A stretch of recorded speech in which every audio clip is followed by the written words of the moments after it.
different angle today. But first, we're going to pay tribute to historian Bruce Franklin. I'm going to hand it off to Bob for that. Yeah, it's Memorial Day weekend, and so these actually fit together quite well. Memorial Day is often heroicized and romanticized, and this is not in any way to insult veterans and soldiers. Where we were just speaking a moment ago about how important VVAW was, and a lot of anti-war vet groups today. So that's not the point. But the day has clearly been heroicized and romanticized, and it's become kind of a point of rallying for war and empire. And considering the United States is involved in two really profound and very bloody and important and consequential wars right now. I wanted to talk a little bit about Memorial Day and what it really means and what the basis of the United States is, what the core values of the United States are. But as you pointed out, I do want to say a few words about a great, well, not really a historian, a scholar, H. Bruce Franklin, a very well-known scholar who just died a few days ago, and really one of the, I think, the more important leftist scholars in the late 20th, early 21st century, not really usually associated with the New Left, but in the same period. Bruce Franklin got his PhD at Stanford, was in, I believe, the English department there, and he became, I think, the only tenured professor during the Vietnam era who was fired. He was fired from Stanford in 1972. He spent the rest of his academic career at the University of Rutgers in Newark, I believe in the American Studies department.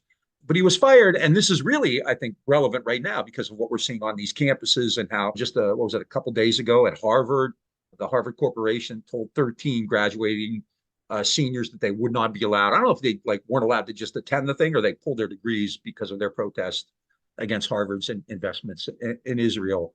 So I think Bruce Franklin's story is even more instructive than ever. But he was giving a speech at an anti-war rally in 1971 at Stanford. And he said, see, now what we're asking is for people to make that little tiny gesture to show that we're willing to inconvenience ourselves a little bit and to begin to shut down the most obvious machinery of war, such as, and I think it's a good target, that computation center. All right. So it's basically saying we need to do something and let's shut down the computer center, right? He was found guilty by Stanford on 3 charges: inciting student disruptions. Stanford fired him in 1972. He was the only tenured professor to be fired from Harvard, I believe at the time, maybe in the US. I'm not sure. I know people like Stoughton Lynn were fired, but Stoughton wasn't tenured yet. It was a huge national issue that brought a lot of attention about academic freedom and freedom of speech, which is exactly what we're going through today, right now. And so I think it's important to understand Bruce's scholarship is also exemplary. He did a significant number. He wrote, I think, 10, 12 books, and I'm not going to talk about all of them, but in my field in particular, the most important were war stars. And Bruce really dealt with that kind of locus between pop culture and the way countries actually behave. War Stars was about weapons in the American imagination. He edited a book about the Vietnam War with Marilyn Young and others, which was really great.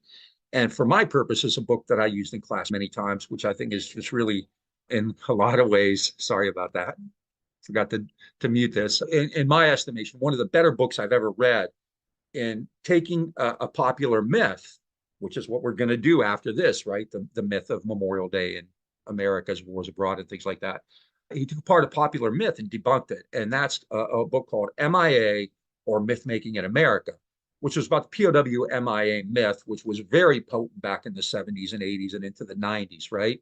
This idea that there were still hundreds of Americans who had been captured and kidnapped by the Viet Cong who were still being held captive after the war had ended.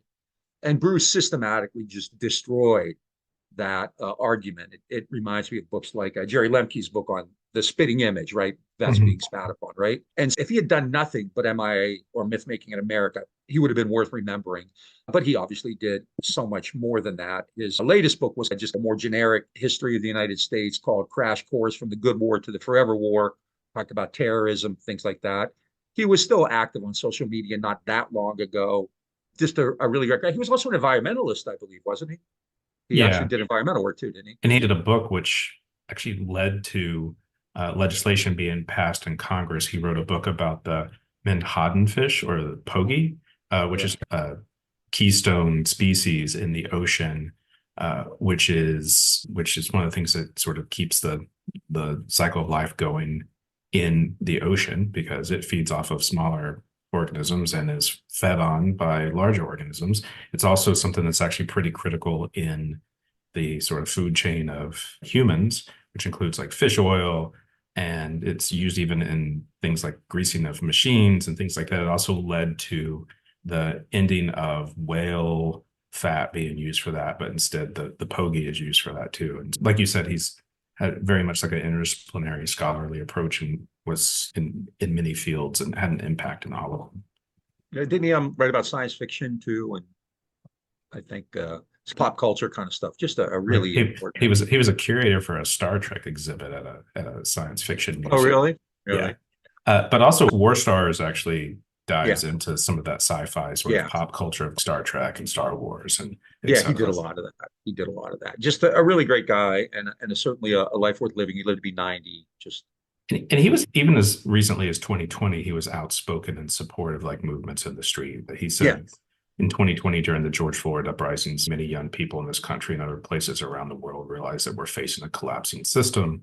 The cold capitalist system is collapsing and it's taken down the planet and us with it. So people are recognizing that we need to have an alternative to that. We need to think of a future where the great productive capacities that we have, that capitalism has built, are used for the betterment of people. Yeah, just a great guy. He was very active until not that long. I believe his wife died within the past year. And after that, he wasn't really writing a lot, but just a really great guy, an exemplary scholar, an exemplary activist, a life worth living. H. Bruce Franklin, the rest in power.